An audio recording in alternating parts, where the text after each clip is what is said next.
The following is brought to you by Prairie Public.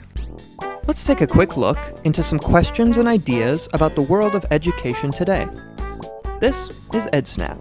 The purpose of EdSnap is to stimulate conversations about topics in education. Is tracking students okay? First off, what is tracking? Tracking is the grouping of students into different classrooms by achievement or perceived ability. Students get labeled with terms such as advanced, average, or below average, and are put in classrooms with students with similar labels. These labels and groupings persist over years. Tracking is a common practice in schools in the United States. Is this okay?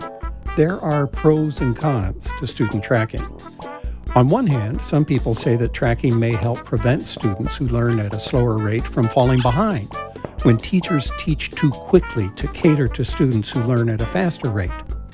Students who learn more slowly may be unable to keep up and may not absorb important concepts and skills. When students who learn at a slower rate are put together in the same classrooms, teachers can arguably teach at a rate that is most beneficial to them and doesn't leave anyone behind. On the other hand, critics of tracking point to research that has shown that tracking doesn't make a positive difference in achievement for students who are labeled average or below average. And while tracking doesn't make a difference academically, these students have to live with the stigma of being labeled negatively, which can have a detrimental impact on self-esteem and motivation. Proponents of tracking believe that it helps high-achieving students learn more quickly, and say that research has backed up this idea. When students who are labeled above average are grouped together and taught at a faster rate, substantial learning gains tend to follow, and academic achievement rises. On the other hand, critics say that tracking leads to segregation. Research has shown that low-track classes are often composed of students from minority groups or low-income backgrounds, while high-track students often come from majority groups or high socioeconomic backgrounds. Is this kind of segregation in schools okay?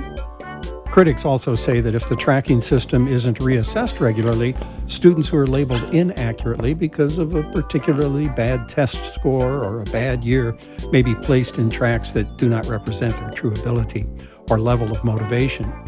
What if a student has a particularly bad year because of problems at home and gets placed in a low track, but is actually more capable or motivated?